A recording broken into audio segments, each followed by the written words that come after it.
Welcome back, my people. Thank you so much for clicking on this video. We are in Kenya today. Kenya, Zimbabwe. Let me bring you the good news first. Mr. Ruto said Zimbabwean can travel to Kenya visa free. It takes only 7 minutes, and it's good news for Zimbabwe. Well, it's supposed to be visa free anyway to any African country to travel around the continent.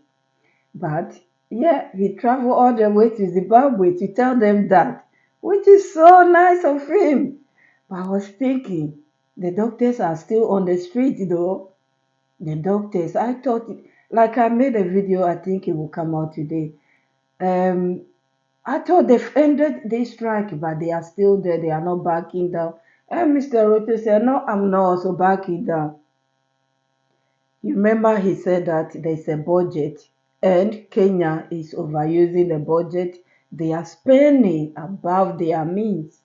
But the president is not spending above his needs. He's still traveling every day to many other countries. But then I found out the main reason why he was there, he wasn't there just to tell Zimbabweans that yeah, they can travel to his country for free and it will take them 7 minutes.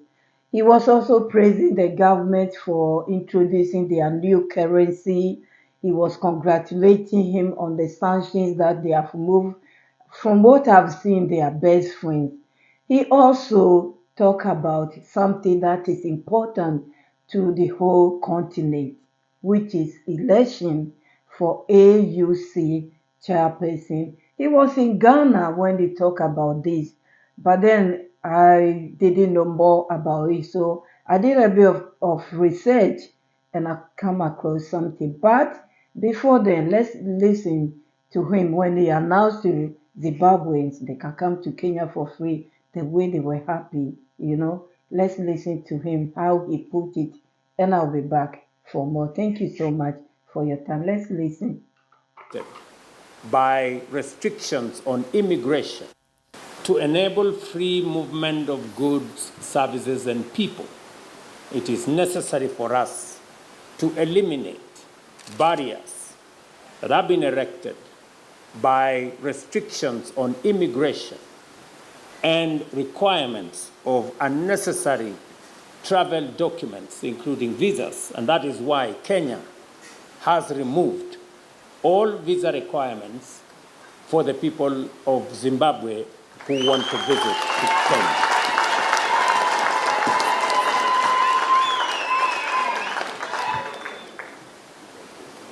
You now don't need any paperwork.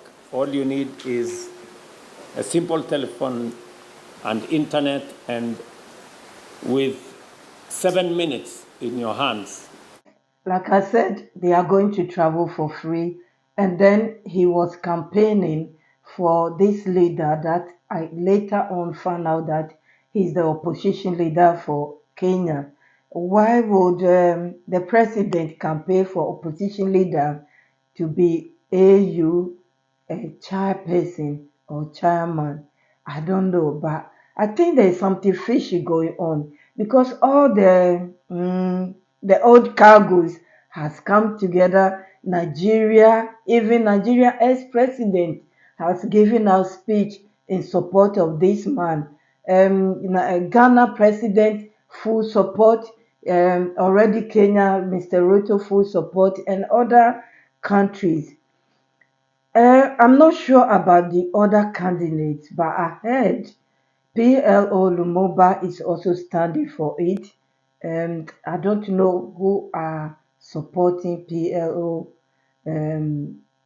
Lumumba to be taking this huge and big position in Africa, as Mr. Ruto and all of us are saying that it does not serve the purpose of Africa, it's not fit for Africa, and we need change. Please, let's listen to the man that they are campaigning to be the leader of Africa Union.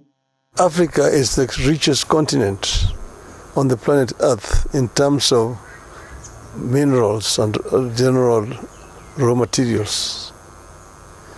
It is a paradox that the richest in terms of resources is also the poorest.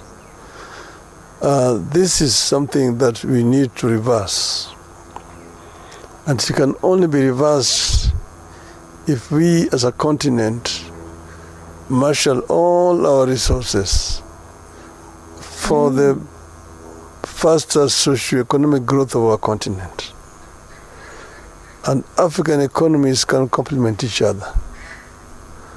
I have served the AU in the capacity as infrastructure high representative. That position gave me a good advantage. It is sad that the richest country is also the poorest in the world, which is Africa. So he promised that he's coming to change things, and he has advantage to work hard. And he also mentioned that the youth that are crossing to Europe and be dying on the way, he's going to create jobs and he will help them, and no one will even travel outside. That's a big, big, big promise. Consider that I made a video yesterday looking at how Africa youth has become useless in Tunisia, in Libya, in France, even in the UK here. Very sad that Africa, that is the richest continent in the world, it is still poor. And I don't know if there's a Messiah somewhere that can save Africa, but he has promised. So let's see if he can deliver. Let's listen to the end of what he said, and I'll be back. And get to the Mediterranean. Some perish on the Sahara. So before they get to the Mediterranean, but all the same, the fact is that they end up all dying. It's a tragedy that ought to be reversed. And because of all these considerations that I am inclined to accept the challenge. Should the leadership of Africa want my services, I am ready and offer myself to be of service to this continent. And I've asked my friend to continue to be a good ambassador and talk to other people elsewhere. I don't want to say much more than that. And therefore today I want to make it public that I'm ready. Okay, you heard him. He's ready to deliver Africa. He's ready to help the youth. And now he has authorized his good friends to campaign on behalf of him so he will win. And you can tell the ex-president of Nigeria was there as well. And that's why Mr. Ruto has time now to be traveling. Maybe he has extended his budget to be doing this. So this man will win and be a leader that will lead Africa to glory. We'll wait and see what will happen. But before then, I want us to listen from Mr. Ruto's mouth what he said about Africa Union and why he's doing what he's doing now. Thank you so much for your time. Commission has very little power, in fact, none. We set up a commission and kept all the power as nations. We need to donate some power from our countries so that the Africa Union Commission can do business on our behalf. Number two, Mr. President, any system that doesn't have accountability is destined to fail. Therefore, Africa Union Commission need to have an accountability mechanism. As it is today, it is disjointed. There is no parliament to approve their budgets. There is no parliament to approve their appointments, and therefore it cannot be accountable. We need a fit-for-purpose parliament. The current Pan-African Parliament is too big. We need to have a Pan-African Parliament that has 2 members. Yes, we hear from Mr. Ruto. Africa Union is not fit for purpose. And this time they are going to change it. It needs accountability. It doesn't have one. So they're going to change everything. And the heads of states, the presidents, all of them in the continent need to donate some of their powers to the AU because they are not doing it. Everyone is holding their powers, and that's why it's not working. I will add that they should have their own budget as well instead of relying on America and EU to be sponsoring them, because the person who sponsor you, who pay everything, is the one that control you. They should stop that as well. They should also have Africa Bank that they will be borrowing from instead of going to the World Bank and then the IMF and the rest. Mr. Julius Malema said that they have Africa Bank, but if it is working, then why are they going outside all the time borrowing money?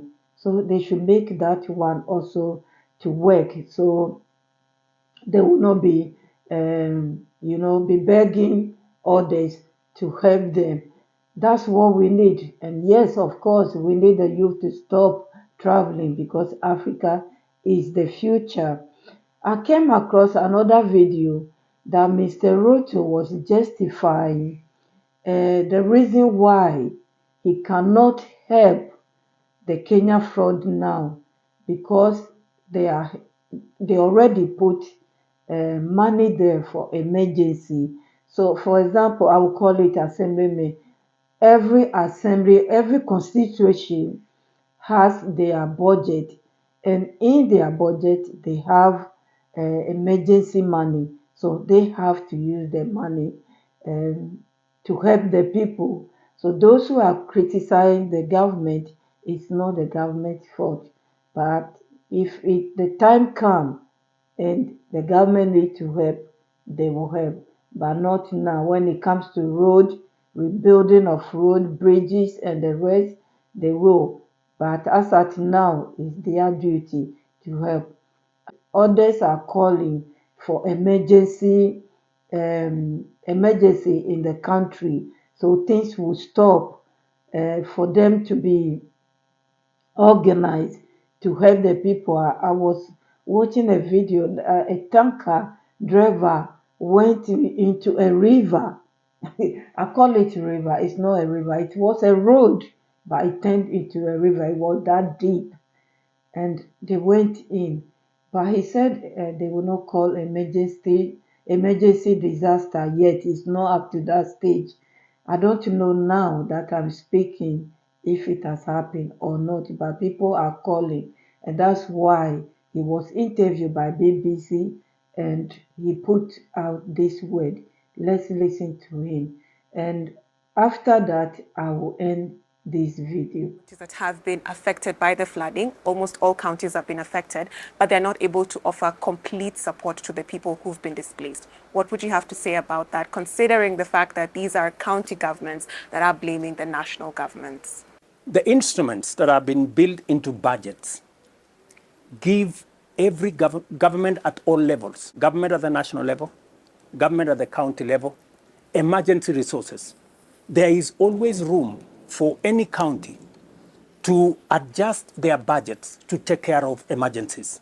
So while it is true that we have an emergency situation and we need to respond, every level of government. Thank you so much, my people. Thank you for your time. God bless you all. As always, I appreciate your time and support my new subscribers, my returning subscribers, and those who are passing by. Please consider subscribing, notification, turn it on, and stay with me. If I see anything interesting, I will bring it here. You don't have to go looking for it. You will hear it from True Mamre. Thank you so much. God bless you all, and I will see you soon. Bye-bye.